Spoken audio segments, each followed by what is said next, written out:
My dear friends, let me tell you something about truth. Truth is a quiet thing. It sits in the corner waiting. It does not rush, does not shout, but when the time comes, it stands. It stands taller than any lie ever told, stronger than any deception ever spun. And when the wicked ones, oh yes, the ones who twist the light and dance in the dark, realize that you have seen them for what they are, they tremble. They do not confess. No confession is for the strong. They do not retreat. Retreat is for the wise. Instead, they move, they scheme. They shape shift before your very eyes. First, they deny. Oh no!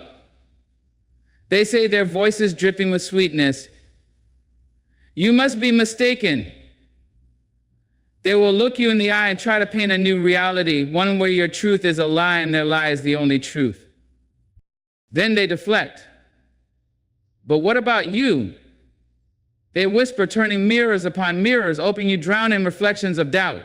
They pull at your past, poke at your flaws, and twist your own words until you wonder if maybe, just maybe, you were wrong. Next, they play the victim.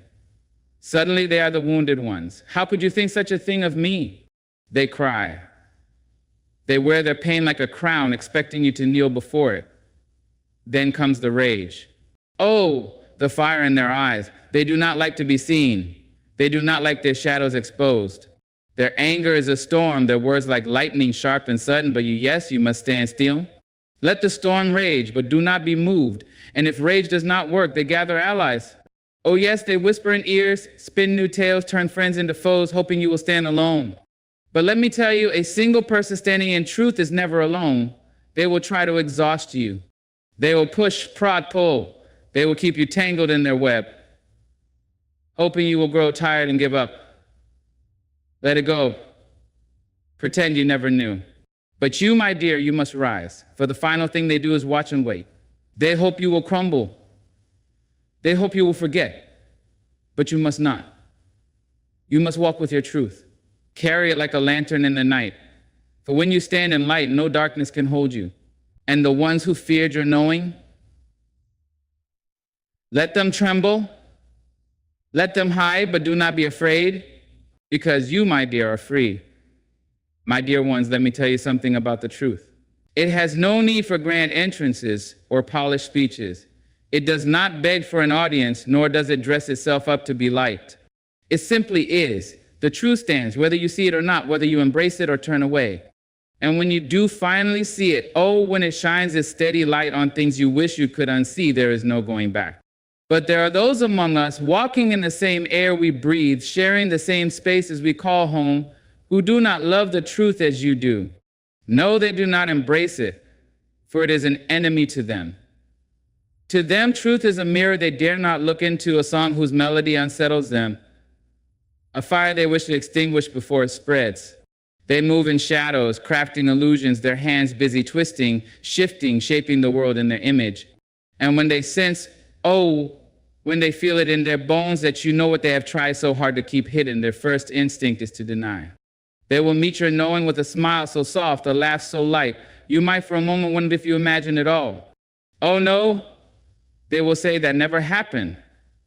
The words slip from their tongues like silk, smooth and practiced, wrapping themselves around your certainty, pulling at its edges.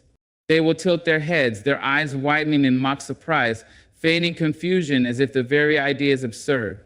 And you standing there with the weight of truth heavy in your hands will suddenly feel it shift, as if it were not a rock but a feather, light enough to be blown away by their gentle breath. They will not raise their voices, not yet. No, they will begin with softness. They will speak with the patience of a teacher explaining something to a child as if it is you who has misunderstood. You must be mistaken, they will say, and their voice will be steady, their words deliberate, their expression calm. They will not flinch, they will not frown. And for a moment, you might question yourself, because that is what they need, my dear, that is what they count on. They do not need to be right. They do not even need to prove you wrong. They only need you to hesitate.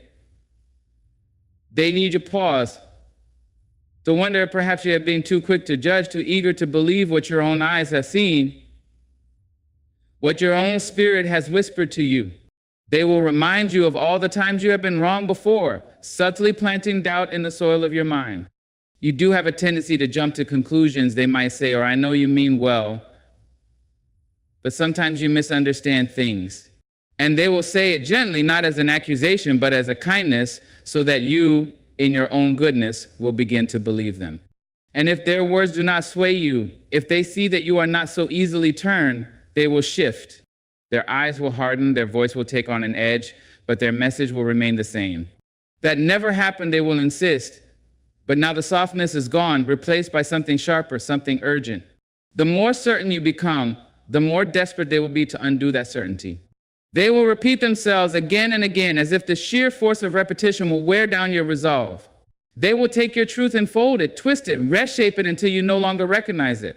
They will strip it of its edges, stretch it beyond reason, until what you know to be real becomes something else entirely, something vague, something blurry, something you can no longer hold with both hands. And if, after all of this, you still do not waver, if you hold steady in the face of their denial, then they will turn their focus to you, not to the truth, and not to the facts, but to you. Why are you doing this? They will ask, their voice heavy with disappointment. Why are you trying to create problems where there are none? They will not accuse you outright, not at first. They will not call you a liar, not yet. Instead, they will plant the seed that perhaps it is not the truth that is at fault, but you. Perhaps you are the problem. Perhaps you are being dramatic, emotional, irrational.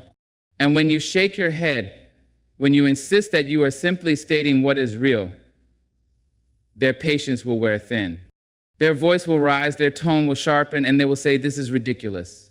And there, in those 3 words, is the full weight of their denial.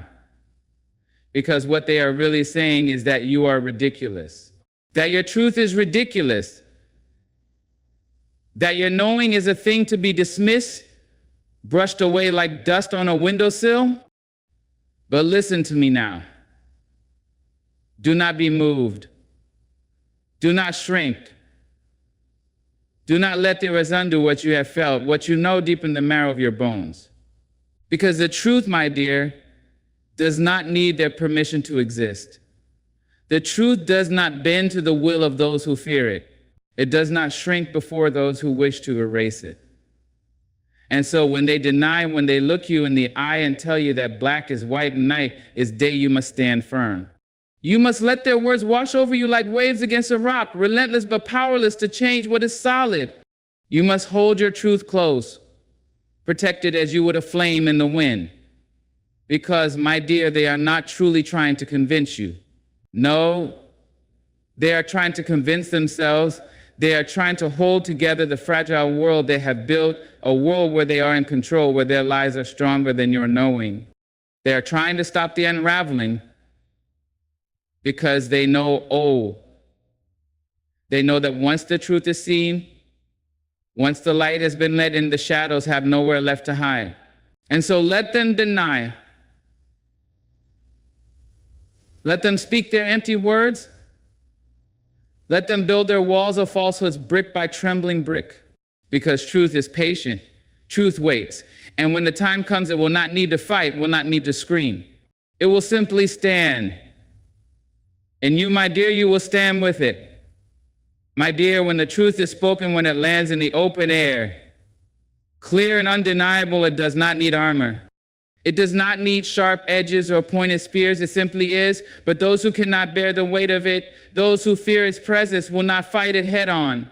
No, they will not take their shame in their hands and say, yes, I have done this. They will not bow before what is right and admit they were wrong. That would take courage. That would take strength. And strength is not in them. So they move. They shift. Like shadows in a dim room, they slide from one corner to the next, refusing to stand still, refusing to face the light. And just when you think you have them held, just when you believe your words have cornered them in truth, they will do something masterful. They will take that truth, turn it over in their hands, and send it flying back toward you. They will say with a shake of the head, with a voice as smooth as honey over warm bread, but what about you? That is how it begins. That is how they slip free, how they turn the gaze from themselves and place it firmly upon you. You have done things too, they will whisper, their eyes filled with mock concern. You have hurt people. You have made mistakes, and suddenly it is no longer about them. Suddenly the weight you placed upon their shoulders is shifting onto your own. At first, they will make it gentle, a slow unraveling, so subtle that you do not even notice the conversation has changed. One moment you are speaking of what they have done, the wrongs they have carried out, the harm they have caused. The next you find yourself defending your own past, explaining yourself, justifying actions that have nothing to do with what was at hand. You will pause. You will frown. You will try to bring the conversation back to where it began. But oh, they are clever. They will not let you. You are not perfect, they will say. How can you sit here and judge me when you too have made mistakes? And it is so easy, so terribly, heartbreakingly easy to fall into their trap. Because they are not lying, are they? No, you are not perfect. No, you have not lived without error. Who among us has? But that is not what this is about. That was never what this was about. And yet here you are, standing in defense of yourself when you should not have to. That is their gift. That is how they escape. They pull you into a game you never agreed to play. They set the rules, shift the board, and before you know it, you are the one on trial. And if the first attempt does not work, they will try another. They will not only compare your past to theirs, but they will call forth your flaws in this very moment. You're overreacting, they will say, their voice tinged with a softness that makes their cruelty sound like concern. You're making this bigger than it is. You will feel the frustration rise in you, hot and heavy, but they will remain calm. They will act as though it is you who is out of control, you who is being unreasonable. And you will see it the way they watch you, waiting for your anger to surface, waiting for the moment they can point and say, see, look how irrational you are being. Oh, and if you do raise your voice, if you let even the smallest trace of frustration slip through, oh, how delighted they will be. They will sigh, shake their head, and say, this is exactly why we can't have a real conversation. Do you see it now? Do you see the craft in it? The manipulation? This was never about right or wrong. This was never about the truth. This was about control. This was about them ensuring that no matter what happens, no matter what is revealed, they will never be the one at fault. And they are patient, my dear. They will press and prod, searching for any weakness in your stance, any moment where your footing is not steady. They will remind you of all the times you have misunderstood things in the past, all moments where your emotions got the better of you. And they will do it not with anger, but with the tenderness of someone who claims to be helping. Maybe you're just seeing this the wrong way, they will murmur. Maybe you're being too sensitive. And it is here, in this moment, that they wait for you to break. Not in anger, no, but in doubt. Because if they can make you question yourself, if they can shift your certainty into uncertainty, then they do not need to prove themselves right. They only need you to stop being so sure that they are wrong. But that is not all. No, they do not stop there. Because if their words cannot turn you against yourself, they will find another way. They will bring others into it. Everyone else sees it differently, they will say. Everyone else thinks you're overreacting. Oh, they are clever, these people who fear the truth. They know that we are not made to stand alone. They know that doubt is strongest when it is echoed by others. And so they will call upon names, people you know, people you trust, and they will claim that those people too agree that you are the one making this into something it is not. They do not need those people to say these things. They do not need to have actual proof. They simply need to suggest it, to plant the idea that perhaps, just perhaps, you are the only one who sees it this way. And suddenly you are not just defending yourself against them. You are defending yourself against an invisible audience, an unseen crowd they have conjured from thin air. You will feel the exhaustion creep in, a slow but steady tide. You will wonder if it is worth it. You will wonder if perhaps it is easier to let it go, to let them have this one, to save your energy for another day. And that, my dear, is what they want. They do not need to win. They do not need to prove you wrong. They only need you to give up. But listen to me now. Hold your ground. Do not let them make you the subject of your own accusation. Do not let them turn your eyes away from what you know to be real. Because truth, my dear, does not waver. It does not bend beneath the weight of deception. It does not crumble under the pressure of false narratives. So when they shift, when they dance and twist and turn the story upon you, do not follow their lead. Do not step onto their stage. Stay where you are. Hold steady. Because no matter how they try to spin it, no matter how they try to shift the weight from themselves onto you, the truth will always belong to the one who refuses to let it go. Ah, my dear, you have seen them now. You have looked through the cracks in their armor, past the polished words and practiced smiles, past the charm they wear like a well-fitted suit. You have seen what lies beneath the twisted roots, the deception, the harm they have caused. And now with steady hands and a clear voice, you have spoken the truth. But they are not afraid. Not yet. Because they have one last trick, one last mask to wear before the game is over. They will not fight. No. Not with fists. Not with force. That would require them to stand in the stand. In the red trouble straight to face you that. Instead, they will take your truth, the sharp, bright thing you hold before them, and they will melt around it like water slipping through your fingers, dissolving into something else entirely. They will become the wounded one. Oh, watch them closely, for it happens so fast. One moment you are holding them accountable, laying bare their actions, naming each betrayal, each cruelty, each twisting of words. And then before you can even see it coming, your roles have changed. Suddenly, they are not the one who has done wrong.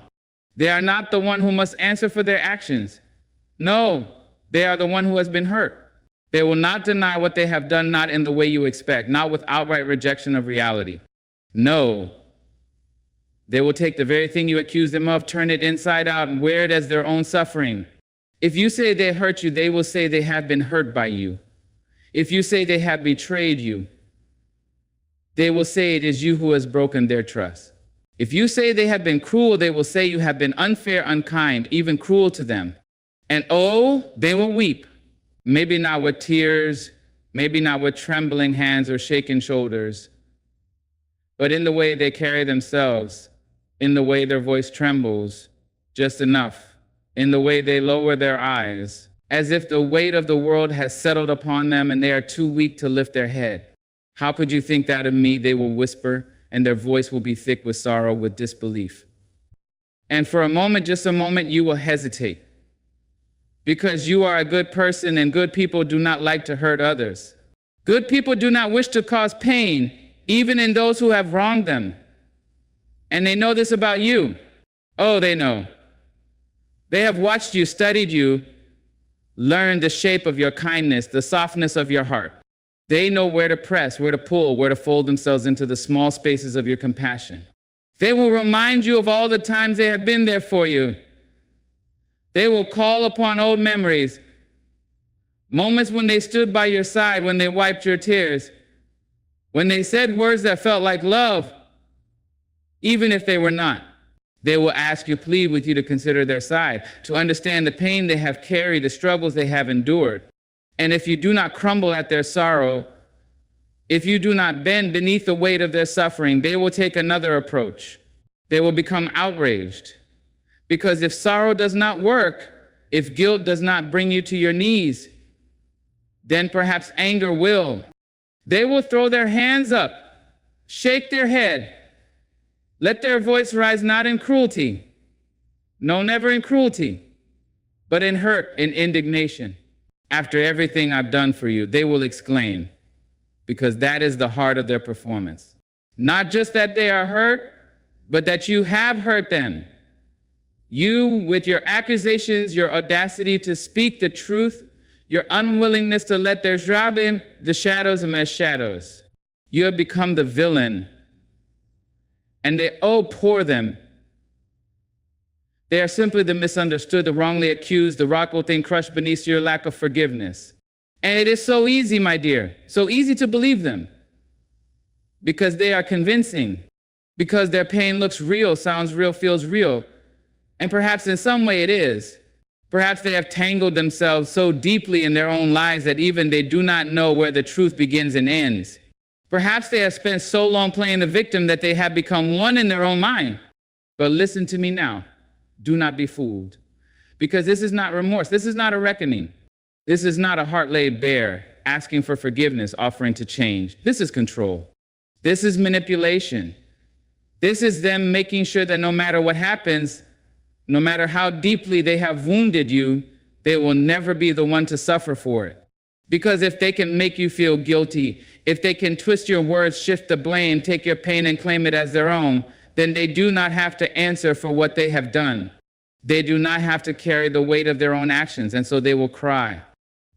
They will tremble. They will raise their voice. They will lower their eyes. They will tell you how unfair you are being, how cruel you are to them. And if they see that you are unmoved, if they sense that you are not so easily swayed, they will bring others into it. Ask anyone, they will cry. Ask our friends, our family, anyone who knows me. They will tell you what kind of person I am.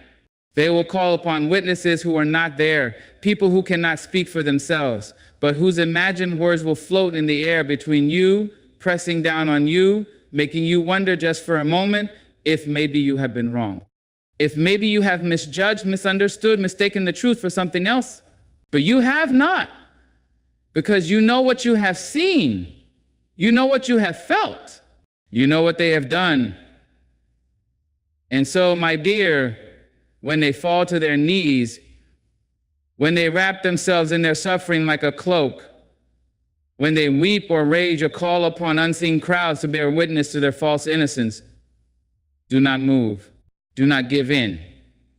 Because the truth does not need tears. It does not need grand gestures or trembling voices. It does not need to be performed.